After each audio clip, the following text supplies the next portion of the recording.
Hello, my name is Meredith, aka Clean Living Mom, and if you are a noob to the clean living lifestyle, then this video is for you.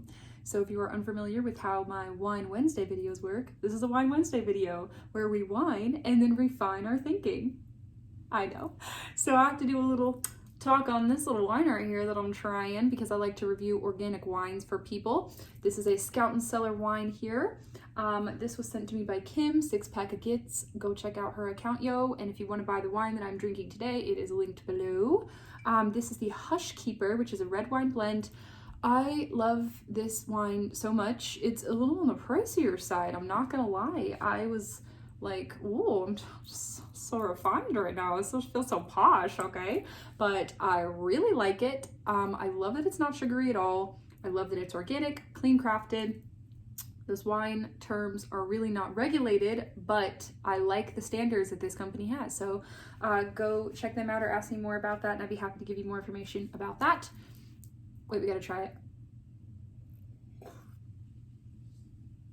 It's good. I like that it's really full-bodied, very fruit-forward, dry, all the terms.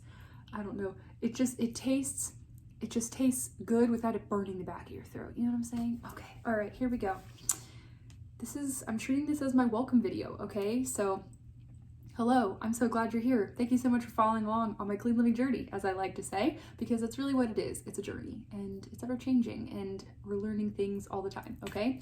I get the question a lot, okay, I have just started researching all this stuff, and what do I do? And oh my goodness, it's so overwhelming, okay? So I've got 3 tips that are kind of like more overarching, and then I've got 3 more practical tips, okay? So stay with me. Here we go. Number 1, if you have just started researching stuff and you're realizing, holy crap, there's a ton of crap in everything that we're using, and I need to throw out my whole house, cleaning supplies, everything we're using on myself, my husband, my kids, or, you know, whoever it is, breathe. Take a sip of wine with me. We'll sip together. It's gonna be okay. All right, because the first point is every small change that you make matters, okay? From my research, what I have concluded is that it's typically not one big thing that needs to be changed per se, as much as it is lots of little things that add up over time. You know, using certain products over a long period of time, eating a certain diet for a long period of time, whatever it is, it seems that it's more of that, and that every little change that you make matters in the end for your overall health. So I like to think of it as like a tank full of water. And with every small change that you make, you are just, you could think of it as either draining it or adding to it. I don't know if your glass half empty or your glass half full kind of person, but I like to think of it as like, okay, you're just taking out small amounts of it, okay, which is still making a difference. So let's just say you're trying to drain it. So when I don't understand my own metaphor, I'm telling on a video. Okay. It's like every small thing that you're doing matters, because it is changing the water capacity at the end of the day over time, okay? So I know that you want to change all the things all at once, and it's like, oh, but we can't because, you know, this reason or money or, you know, I haven't researched yet, I don't know which ones to do. It takes us to point number 2. Don't be so hard on yourself, okay? Those limitations are real. I had those limitations. I started researching several years ago, and I was like, oh my goodness, I want to change out every single thing, and I could not. So don't worry. Be patient with yourself. It is all good. Also, don't beat yourself up for decisions that you made before having the knowledge that you now have. That's another one I hear a lot.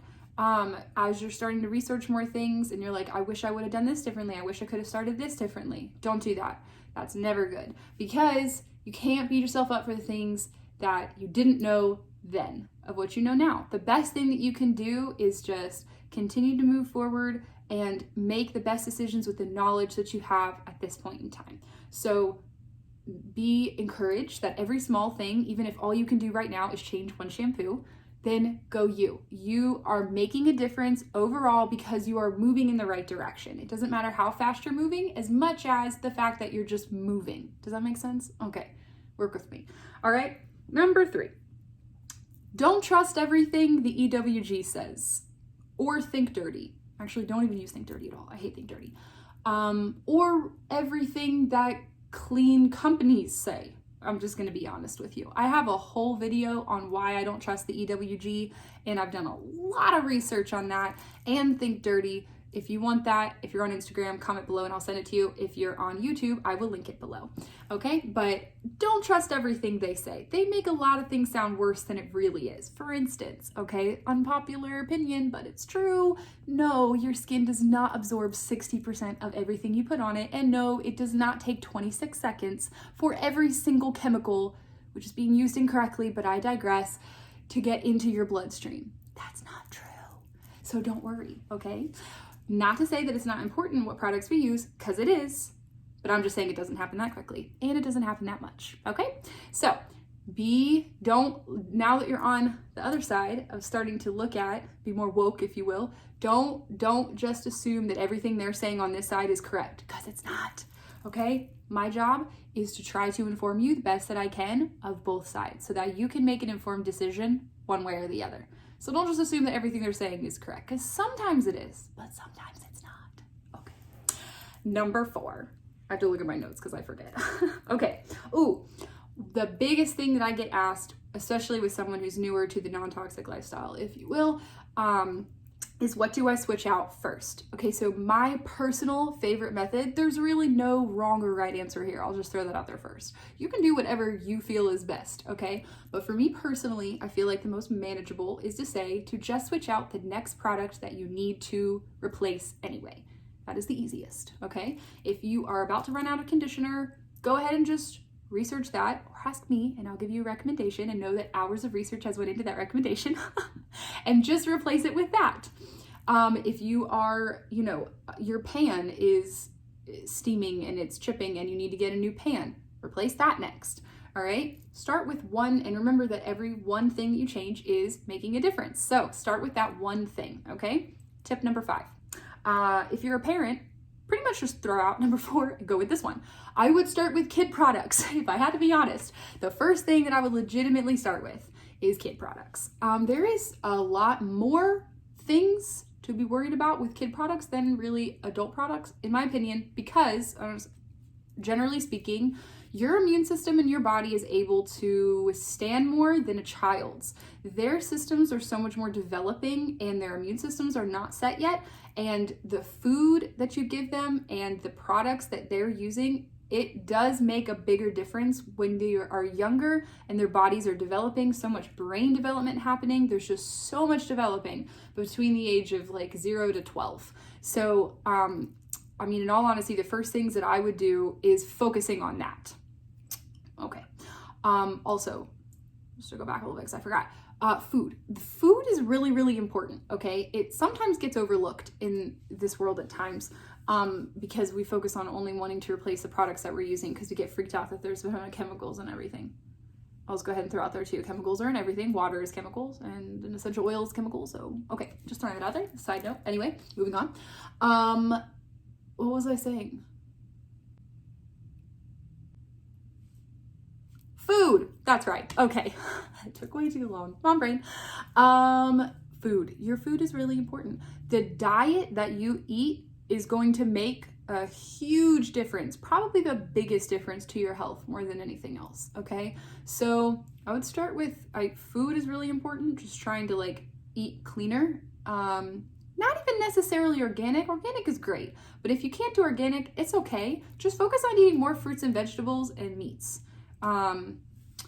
Generally speaking, again, some people have allergies, blah, blah, blah, but generally speaking. Also, I will throw out there that if you're finding go with your gut, this is just a side point, go with your gut. You got to do what works best for you and your family. If you're finding that something you may be allergic to something or sensitive to something, or there's a certain product or ingredient that you're finding that you might be more sensitive to, switch stuff with that first. I think that goes without saying, but I'm just throwing that out there. Okay, which brings us to number 6, and this is kind of my favorite one because it's something that you don't hear a lot in the clean living world. It's a little out there, okay, but here it is. Don't label read, brand research, okay? So what does that mean? I'm kind of a big proponent of this, and I actually have a whole nother video on this that I will also put below, or you can comment below and I will send it to you. But I think that there's a lot missing. There's a lot more to a product being clean or being considered safe, more than just merely the ingredients that are or are not in that product. Does that make sense? So personally, I would not recommend label reading guides and like just trying to stay away from certain ingredients. I would do a lot more time. I know this sounds like more of a chore because, or more of a like project, because man, not only do I have to look at the ingredients, now I also have to do research on the brand. Actually, it ends up being less research in the end, because I would so much more recommend following a brand that you trust and researching their safety practices, the time and energy and research they're putting into the ingredients that they're putting in their products and stuff like that, more than just the ingredients specifically in certain things, because you're missing a lot of information by only looking at that, i.e., who does the brand actually owned by? I did a post on this that's interesting, of a lot of cleaner brands that are actually owned by Colgate and Clorox and P&G. So you don't have information like that when you're just looking at a label on a product, right? There's also a lot of companies that, to be honest, are clean but don't know what they're doing. And they're actually using a lot of things in their products that when combined have issues or cause byproducts, or they're not getting their safety testing done like they should be. And they're actually kind of falling through the cracks when it comes to regulation. You wouldn't know that unless you research the brand. So all that to say, that actually saves time in the end.